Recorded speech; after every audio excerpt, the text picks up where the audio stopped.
There are so many things you can do that can change your mental health, but self-care habits is number one thing you need to step into today. Hi, in case you're seeing my face for the first time, my name is Tosi, and in case you've been here before, you already know you are welcome back, Marioji. On here, I do videos on self-improvement, self-development, a little bit of vlogs here and there, and every other thing that is nice. So if you're not part of the family, I would like you to join the family. So guys, without further ado, let's get into the video.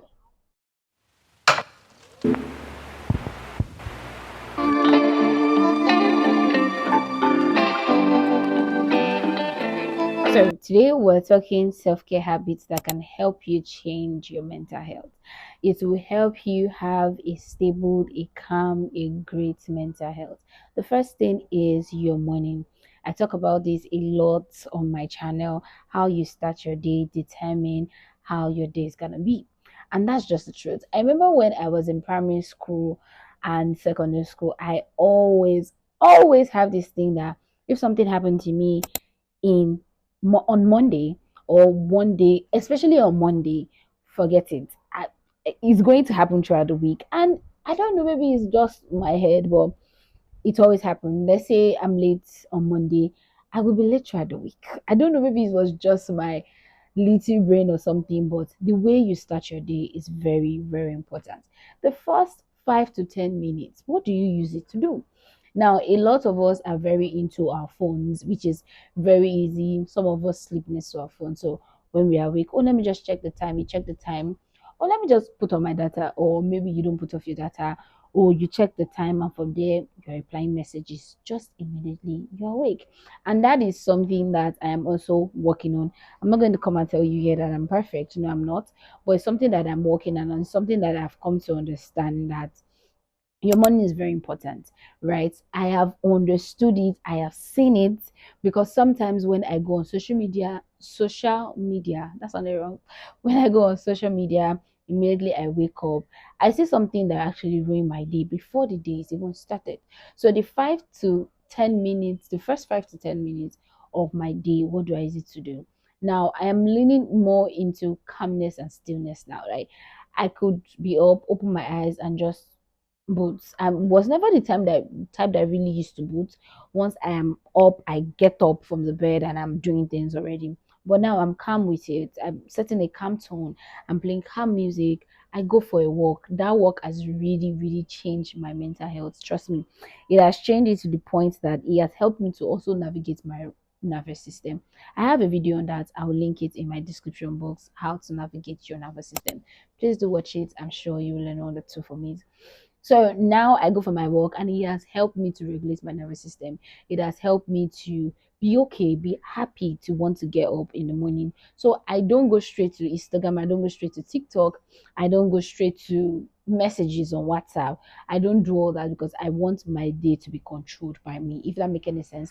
Now that is really going to help your mental health in so many ways. The way you start your day, the way you start your morning. If you wake up and you start your day angry, trust me, you'll be angry throughout the day, you'll be cranky. It's just simple knowledge, right? So it's always very important to start your day, sorry, with a good mood, with a calm mood.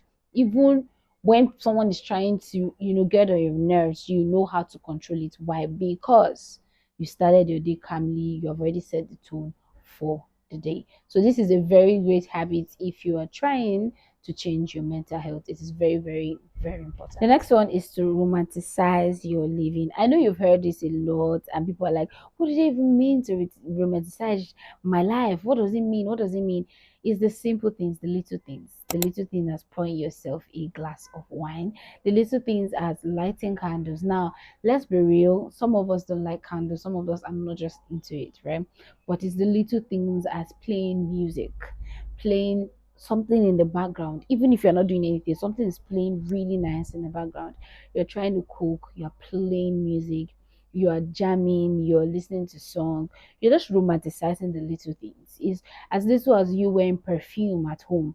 Now I have a video again on, I think is everything wash or something in that um aspect, where I was talking, or an Nigerian tip or something, where I was talking about how I have a perfume for every day. I have a perfume for outing as somewhere important. Like I spray perfume at home. I never used to do that before, but count down to 3 years now. I do that. I smell good inside my house. That is the little way I also romanticize my life. I don't want to look good because I am going out. I want to look good even inside the house. Do you understand what I'm saying? Even inside the house, I want to look good inside the house. I dress up sometimes and I'm like, where are you going? I'm not going anywhere. Like, this is what I'm wearing. It's as simple as that. Simple as you plating your food. That's also something I'm trying to tap into when it comes to plating my food, how I like my food to be eaten, how I the taste I like and everything is as simple as that. As simple as you pouring water in a wine glass. Yeah, a lot of people. I'm sorry, guys. I'm looking at my notes. A lot of people don't know that that's a thing. You can pour water in your wine glass and enjoy it. It's as simple as that. You can do whatever it is that you want to do. It's as simple as you wearing a very beautiful dress or you wearing something really nice to go to bed. Romanticize you're living. Don't let your mental health, don't let your is it mental health? No, don't let your mind believe that the only way you can have a good life, a great life, is when you get all the things that you want or when you get to a point in your life. Don't let your brain get used to that. Start from now. It is very, very important. This one is something that a lot of us don't do, and I think maybe some people do. It is emotional check-in. Now, ever since I tapped into this, I used to think maybe is it cocky or something, which is asking myself, how are you? Now, I think I tapped into this when I started journaling, right? Writing things down. I just really asked myself, how are you? How are you feeling? Something happened. How did you feel about it? This is very important because a lot of us feel like those questions is supposed to be asked by someone else, which is actually not true. Sometimes sit down and ask yourself, how do I feel? And be emotionally honest with yourself. Nobody is asking you that now. You're asking yourself. You really don't even have to write it down. Just ask yourself questions. How do I feel? Okay, this happened the other day. How did I feel about that thing that happened? This is a habit that will help you with your mental health and to really, really change it. I can easily just ask myself, oh, how do I feel this morning? I'm like, oh, I feel great. Mm, maybe a little bit not really happy, right? But I feel good. That is honesty. I will ask myself, oh, someone did something. How do you feel about what they did? I don't feel good about it. I feel like they, did some certain type of way. And I also feel like maybe because I tolerated it, honesty, emotional honesty, it is the best thing you can ever do to yourself. If you can't talk to yourself, please write it down. How do I feel today? I feel good. How have I felt for the past 2 weeks? I feel good. How do I feel about my new job? How do I feel about the new stage I'm in my life? How do I feel about the stage I'm in right now? It's as simple as that. How do I feel about what I'm doing now? I ask myself a lot, a lot. Now, this comes with also you saying that, how can you do better, right? But before saying, how can you do better, you are going to be honest with yourself of how you feel presently. Oh, how do I feel? I feel disappointed. I feel sad. I feel so excited. I feel at peace. It's as simple as that. Emotional check-in is very, very, very important, and emotional honesty. You need to be very honest with yourself. Nobody, you can lie to everybody. You can't lie to yourself, right? It's always very, very important. Be very emotional, very honest. Be very honest with yourself emotionally. Do the checkups regularly. How am I? You actually don't even need to tell yourself, oh, what can I do better? How am I? How do I feel? What's up? What's going on with me? How do I feel? I'm okay. These simple things you ask a friend. How are you? So this is your new job. How do you feel about it? This is your new business. How do you feel about it? Oh, you're married now. How is the face going? Right? Oh, you just had a baby. Do you feel okay? How do you deeply feel? It is very, very, very important. It's one habit that will actually change your life for good. Just next one is saying no, protecting your energy. This one is a very big one that will help your mental health, and especially for people that please other people, people pleasing. Stop pleasing people. I don't know how else to preach this to you, but stop people pleasing, especially people that will never please you. in return. So why are you pleasing them? Stop the people pleasing. Saying no without explaining further. Can you do this for me? Sorry, I can't. It's easy for certain people, but for people pleasers, it's very hard to say no, I can't, because people want to, they want to do good. Sometimes people pleasing doesn't come from the fact that they need validation. It just comes from the fact that that's who they are. Some people actually please people because they want the validation of, oh, I'm a good person, right? Nobody really cares that much if you're a good person or not. You just be a good person and have it in your mind and know that you're a good person. You don't need someone to validate that for you. And that's something that I really wish that I knew earlier. You don't need somebody to validate the fact that you're a good person. You know you're a good person, and that's okay. If they think that you are not a good person because they asked you to do something and you said no, that's on them, that's on you, right? You need to know that. So it's always very important saying no, setting your boundaries, right? Set your boundaries. Setting boundaries will really help your mental health. It will make you not feel drained mentally. Very, very important. Say no without explaining. Say no because you want to say no. Say no because that's how you feel. You don't want to do something for someone, they are feeling some type of way. Why don't you want? I don't want to do this because I don't have the strength to do it, right? And sometimes that's if you have to explain. I don't want to do this because I don't have the strength to do it. I don't feel okay to do it. Maybe some other time. It's as simple as that, right? But always make sure you are saying no. Always make sure that you are setting boundaries. The last thing, I preach this a lot, is slow living. A lot of us are very in a rush. Sometimes I look at life, I'm like, so what's it? When exactly do we get to the end point? There's no end point.